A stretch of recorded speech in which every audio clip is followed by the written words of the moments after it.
Je pense que nous sommes tous d'accord pour dire que dans le modèle du globe, la Terre effectue une rotation complète sur elle-même toutes les 24 heures. Et que la Lune effectue une révolution complète autour de la Terre en 27,3 jours. N'est-ce pas?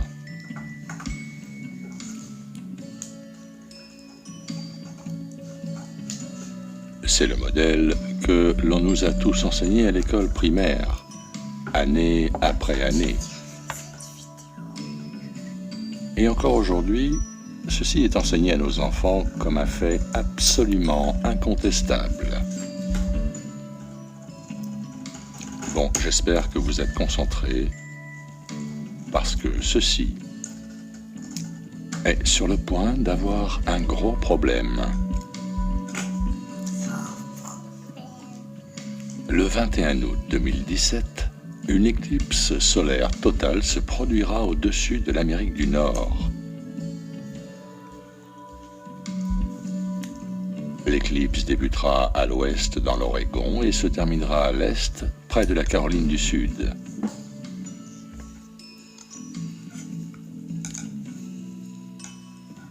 Cette information est indéniable et peut être trouvée absolument partout.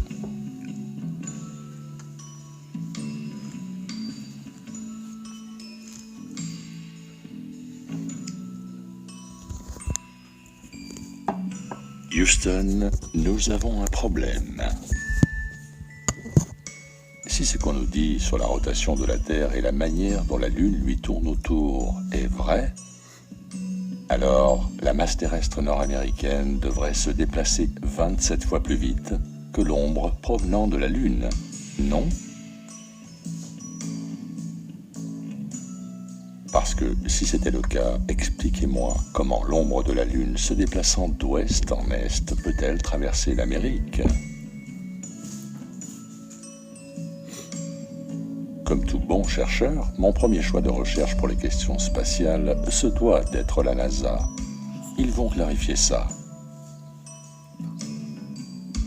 Ah, nous y voilà. La NASA va nous montrer comment ça marche. Lune véloce. Ok, on y est. L'éclipse en marche. Pas vraiment l'air d'aller d'ouest en est, par contre.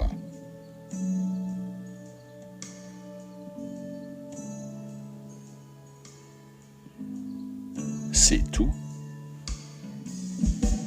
Mais pourquoi la Lune va si vite? Sérieusement, c'est ça, la nouvelle vue de l'éclipse solaire totale du mois d'août? Non, c'est une blague. Il faut que je le revoie.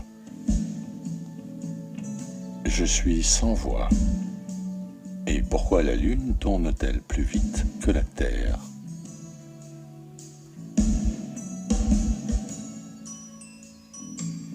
Bon, peut-être que d'aller sur le site de la NASA pour une animation n'était pas une si bonne idée. Retournons sur timeanddead.com, ils ont toujours raison. Nous y voilà. L'éclipse se déplaçant d'ouest en est, comme il se doit. Vous voyez, ça marche parfaitement avec une rotation...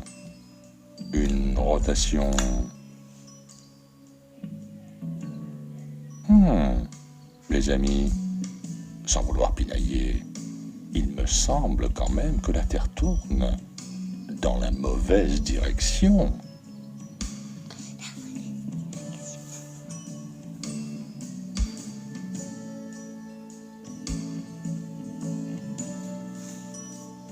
Je crois qu'il faut se rendre à l'évidence, cette animation n'est pas la bonne non plus. Ouais. Après pas mal de recherches, j'en suis venu à réaliser quelque chose de tout à fait parlant. La plupart des sites sur l'espace semblent présenter, dans leurs animations, une rotation terrestre dans le mauvais sens.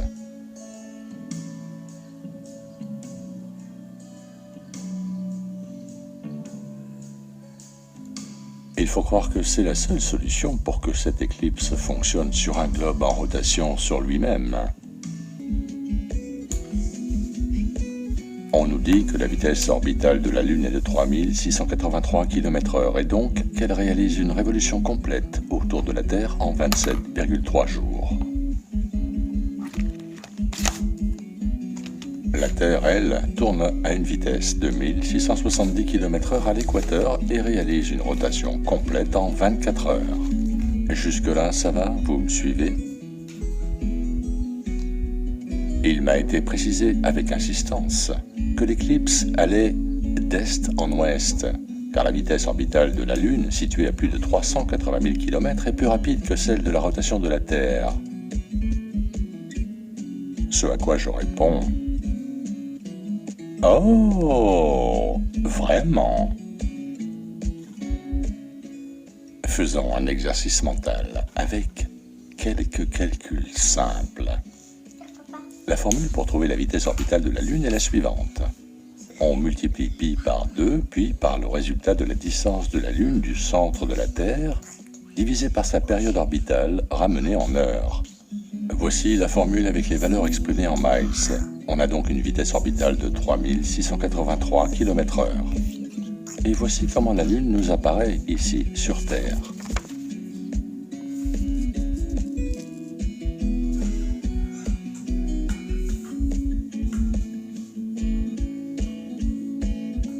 Maintenant, imaginons que nous rapprochions la Lune de la Terre pour la mettre à 160 000 km de distance, toujours dans l'axe de l'éclipse, mais légèrement plus petite pour garder la bonne perspective dans le ciel. En utilisant la même formule, cette Lune-là aurait une vitesse orbitale de 1603 km/h.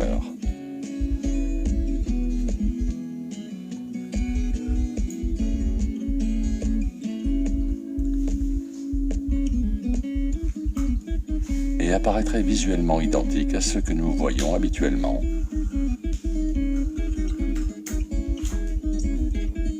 Sans que nous nous apercevions de la différence de distance.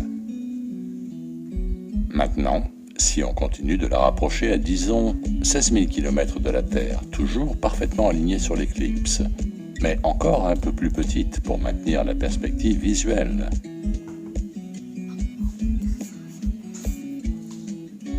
Sa vitesse orbitale serait alors de seulement 215 km/h.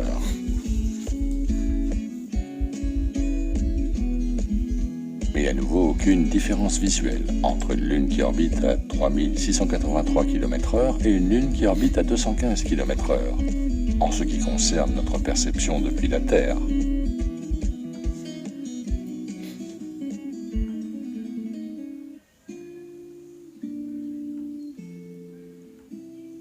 Donc une question s'impose. Quelle serait la vitesse de la Lune si elle touchait la Terre ? Vous savez, comme cela se passe avec son ombre.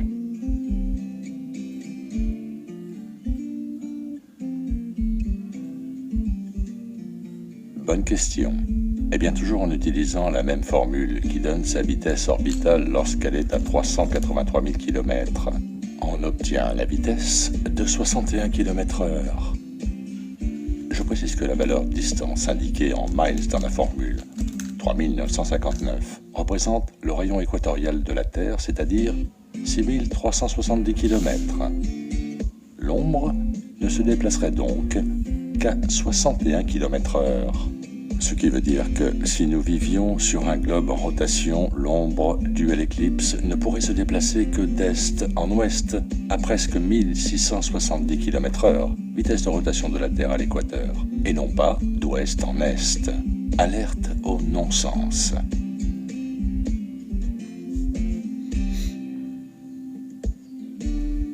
Cette simulation n'est même pas capable de reproduire l'éclipse correctement.